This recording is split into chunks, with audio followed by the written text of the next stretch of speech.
Beres Ustadz. Sudah dicoba, ternyata bila video call layarnya terpantul, Pak Kiai bisa melihat langsung santri-santrinya, ujar Roy. Bagus-bagus, coba sini kamu deketin saya dulu, ujar Ustadz Junet. Roy lebih mendekatinya, atau lebih tepatnya berdiri di sampingnya, yang sedang duduk di atas motor itu. Kenapa Ustadz? Tanya Roy bersikap tenang. Pak Ustadz belum ngomong sama kamu tentang kemarin. Kamu antar Ustazah ke kampus. Hehe, nggak ada apa-apa, Tat. Andi gak berani bilang macam-macam. Ujar Roy.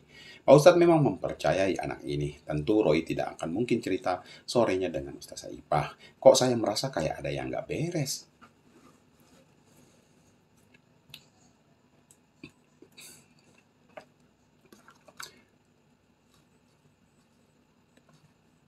Enggak perlu dikhawatirkan, Ustazah berada di tangan yang benar, ujar Roy dengan gestur bercandanya sambil memukul-mukul. Sebelum kita lanjut, bantu tekan tombol subscribe teman-temannya, karena subscribe itu gratis. Serta saya doakan buat teman-teman, semoga sehat selalu dan diberi rezeki yang berlimpah. Amin. Gedung itu adalah gedung yang rencananya dibuat untuk perpustakaan terbesar pesantren.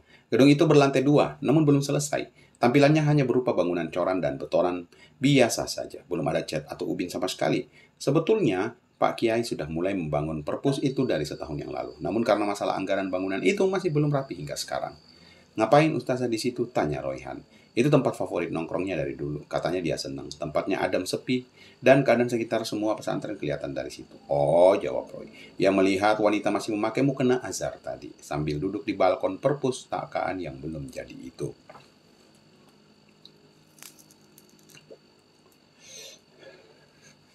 Ya udah, nanti terusin ngobrolnya pada acara. Banyak yang harus dilakukan, ujar Ustadz Junid. Oke Ustadz. Ia melihat Ustadz Junid pergi pelan-pelan membawa motornya menuju surau. Roy membalikan badannya kembali melihat ke arah itu. Apa yang sedang dilakukan wanita di sana? Apa ia menenangkan diri mengingat kejadian tadi pagi? Ia belum tahu. Namun menurut sang suami, Roy melihat Ustazah turun ke bawah gedung itu yang terletak tepat di seberang Riaya, tepat di depan layar besar untuk acaranya itu. Sebetulnya, panggung itu pernah dibuat bila ada acara-acara seperti final piala bola bila sedang musim bola. Pesantren ini kadang menghibur santrinya dengan menyediakan layar itu nobar bola bersama. Ada magic tersendiri di tempat ini. Sesuatu yang tak bisa dijelaskan. Bahkan oleh Roy sendiri, magic itu adalah cara ciri khas dari pesantren ini. Melihat para santri dan santriwati yang berbondong-bondong pergi kembali ke surau itu untuk maghriban. Roy merasakan ketenangan di sini. Ia melihat Ustazah sudah turun dari gedung itu. Ia tak langsung menjawab karena sebetulnya Ustazah telah mengalami gejolak batinnya setelah pagi tadi. Ia hanya ingin menenangkan diri di sana. Ngeliatin antum kerja, ujar Ustazah yang mungkin melihat Roy hanya memakai kaos singlet abu-abu ini memperlihatkannya.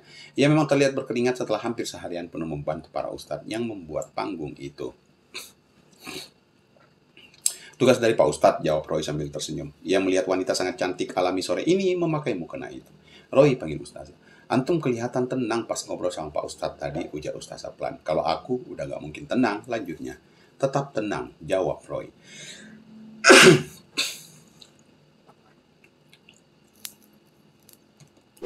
Ya, tetap tenang, jawab Ustazah lagi sambil pergi meninggalkan Roy. Isya sudah selesai, para santri terlihat ingin segera menghadiri acara nonton bareng itu, juga kabar ingin melihat wajah kiainya langsung. Mereka langsung menuju asramanya masing-masing.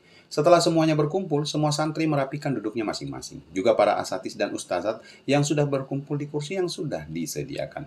Terlihat ustazah-ustazah yang memang senior seperti Ustazah Aini, Ipa, dan Sari juga Anis yang terlihat cantik malam itu, Ipang tak bisa melepaskan pandangannya dari sana.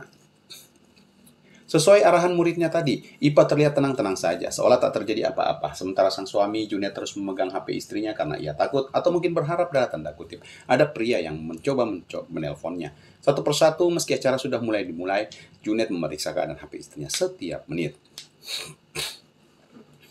Andi memang terlihat masih suka menyapa via WhatsApp. Tadi sore ia bilang hai cantik ke istrinya. Namun Pak Ustadz tak menunjukkan harus marah saat menerima pesan itu. Terus ia malah ingin tahu sejauh mana pria itu beraninya. Ipa yang terlihat jengah dengan sang suami itu berkali-kali melihat Roy yang sama-sama duduk di depan sang suaminya.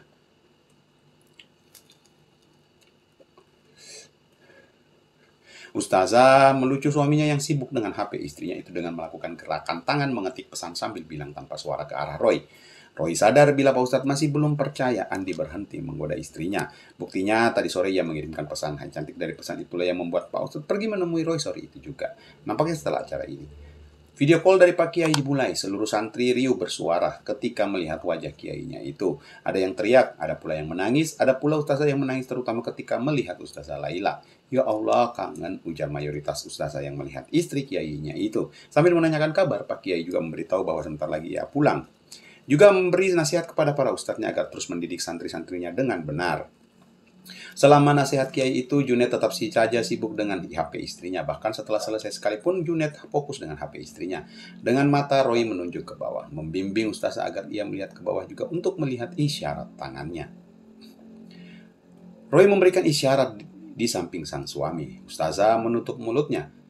Saat film dimulai, sesekali Pak Ustadz melihat ke layar, namun berkali-kali juga ia melihat layar, semua fokus ke pemutaran. Roy dan Ustazah saling tatap. Meski film dimulai, berkali-kali Roy menunjukkan jempol itu ke Ustazah. Lama-kelamaan, ia memperhatikan bila sang suami bukan hanya fokus melihat HP istrinya, tapi ia mengetik. Suaminya mengetik seperti membalas pesan Andi. Karena jengah, wanita itu menyelinap lewat belakang, melewati beberapa kursi para guru. Kemudian dari belakang ia berjalan ke arah samping menuju depan tempat suami yang duduk. Ia penasaran apa benar sang suami yang melayani pesan-pesan Andi. Saat sampai di sana, Ustadz kaget. Ia terciduk membalas pesan-pesan itu. Abi, apa-apaan sih? Main api, bisik Ustazah sambil berusaha mengambil HP itu. Karena kursi yang disediakan untuk guru senior adalah sofa yang besar, ia berusaha duduk di antara sang suami dan Roy. Saat diambil HP itu, Ustazah kaget. Hai cantik, lagi ngapain? Sendirian aja nih. Nggak sama Pak Ustadz. Enggak, aku sendiri. Aku video call ya, aku mau lihat kamu. Begitulah kira-kira percakapan rentetan pesan itu. Abi ngapain sih? Kok ngebales begini? Pengen tahu, bener nggak?